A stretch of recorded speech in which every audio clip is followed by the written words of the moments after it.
Mobil taman berhenti di depan rumah utama dan Raka segera turun. Ingatannya akan rumah ini pun kembali, di mana saat ia menangis di depan teras karena sang papi pergi lagi dan lagi, namun tidak mengajaknya. Raka menghela nafasnya saat sang kakak sulungnya pun terlihat cuek padanya. Aditya hanya menatapnya sekilas dan mengulurkan tangannya untuk mengelus kepalanya. Setelah itu, pergi bersama istri dan kedua anaknya kembali ke rumah mereka. Raka tahu jika Aditya sebenarnya menyayanginya, walau tak terucap di bibirnya. Kakaknya itu bersikap cuek dan dingin padanya karena kecewa pada papinya yang tiba-tiba membawa seorang anak yang sepantaran dengan cucu sulungnya dan mengatakan jika itu adalah adik beda ibunya. Berbicara tentang ibu kandungnya, yang Raka tahu adalah ibunya seperti menjualnya kepada papinya, menyerahkan dirinya dan kepada papinya, dan meminta kepada Raka waktu itu menganggapnya telah mati. Raka kecil hanya ingat ibunya memintanya untuk tidak bertemu lagi dengannya dan menganggap ibunya itu telah mati. Betapa kejamnya ibunya bagi Raka saat itu. Tapi sekarang Raka sadar jika ibunya melakukan semua itu mungkin untuk kebaikannya. Raka remaja akhirnya menyadari yang dicintai Farhan hanya mendiang istrinya, ibu Aditya, dan bukan ibunya.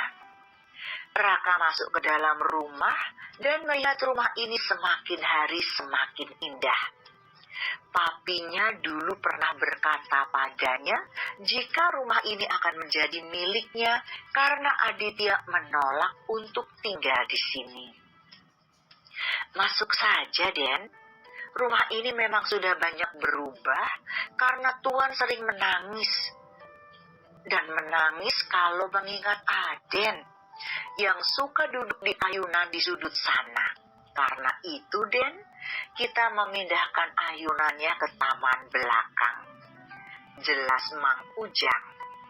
Raka memilih untuk diam dan ia memegang dahinya dan mengingat kenakalannya bersama Guna dan Gemal hingga membuat ia jatuh tersungkur karena berebut ayunan bersama kedua keponakannya itu.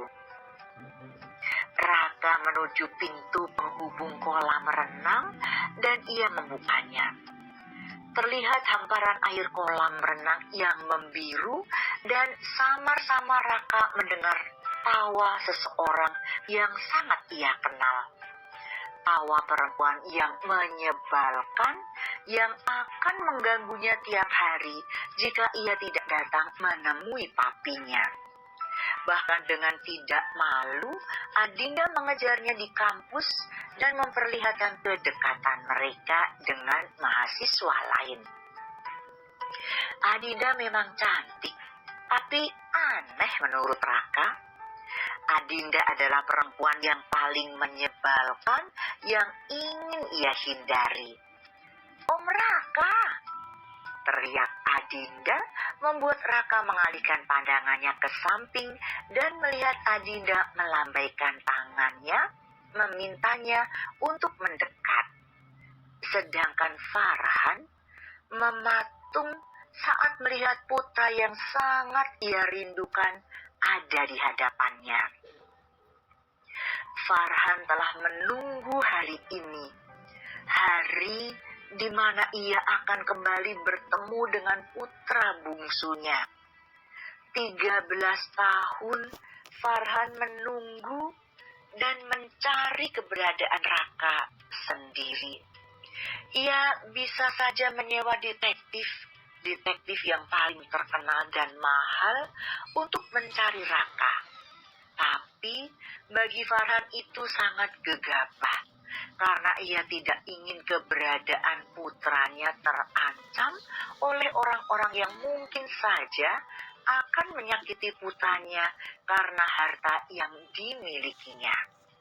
Semua orang hanya tahu jika Raka melanjutkan studinya di luar negeri, dan bukan karena diusir oleh Farhan karena emosi dan kemarahannya.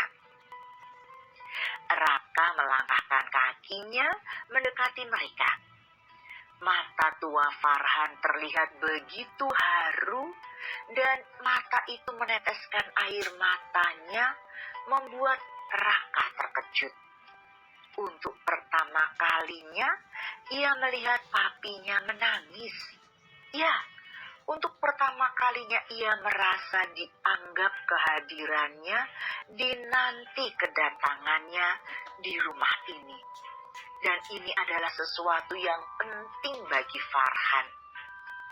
Air mata Farhan menetes semakin banyak, membuat Raka tanpa kata menepiskan jarak di antara mereka. Dan segera dengan cepat memeluk Farhan dengan erat. Raka, ulang, Pi, lirih